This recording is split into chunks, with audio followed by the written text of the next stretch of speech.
عَمَّ يَتَسَاءَلُونَ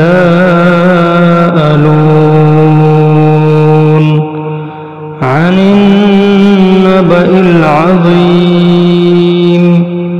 الَّذِي هُمْ فِيهِ مُخْتَلِفُونَ كَلَّا سَيَعْلَمُونَ ثُمَّ كَلَّا سَيَعْلَمُونَ أَلَمْ نَجْعَلِ الْأَرْضَ مِهَادًا وَالْجِبَالَ أَوْتَادًا وَخَلَقْنَاكُمْ أَزْوَاجًا وَجَعَلْنَا نَوْمَكُمْ سُبَاتًا وَجَعَلْنَا اللَّيْلَ لِبَاسًا وَجَعَلْنَا النَّهَارَ مَعَاشًا وَبَنَيْنَا فَوْقَكُمْ سَبْعًا شِدَادًا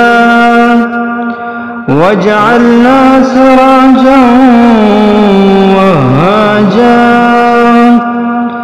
وَأَنزَلْنَا مِنَ الْمُعْصِرَاتِ مَاءً ثَجَّاجًا لِنُخْرِجَ بِهِ حَبًّا وَنَبَاتًا وَجَنَّاتٍ أَلْفَافًا إِنَّ يَوْمَ الْفَصْلِ كَانَ مِيقَاتًا يَوْمَ يُنفَخُ فِي الصُّورِ فَتَأْتُونَ أَفْوَاجًا وَفُتِحَتِ السَّمَاءُ فَكَانَتْ أَبْوَابًا وَسُيِّرَتِ الْجِبَالُ فَكَانَتْ سَرَابًا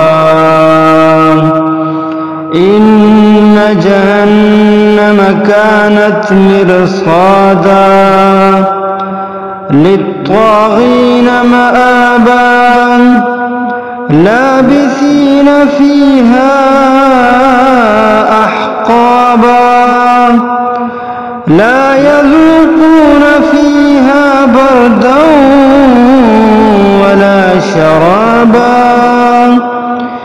إِلَّا حَمِيمًا وَغَسَّاقًا جَزَاءً وِفَاقًا إِنَّهُمْ كَانُوا لَا يَرْجُونَ حِسَابًا وَكَذَّبُوا بِآيَاتِنَا كِذَّابًا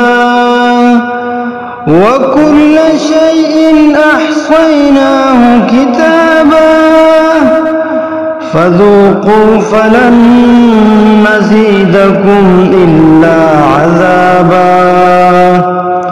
إِنَّ لِلْمُتَّقِينَ مَفَازًا حَدَائِقَ وَأَعْنَابًا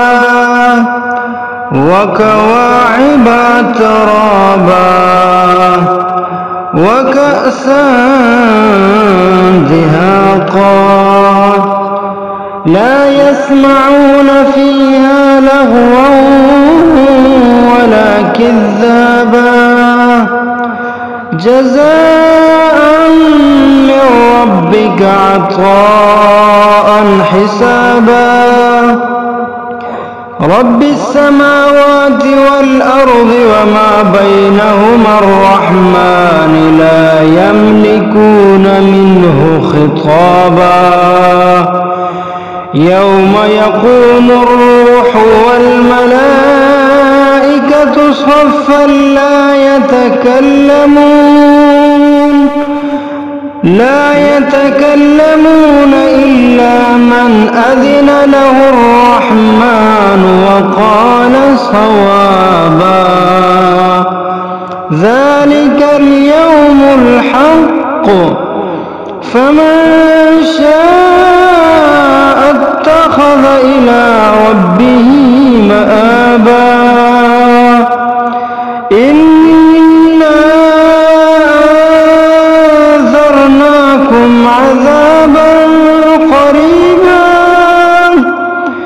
يوم ينظر المرء ما قدمت يداه ويقول الكافر يا ليتني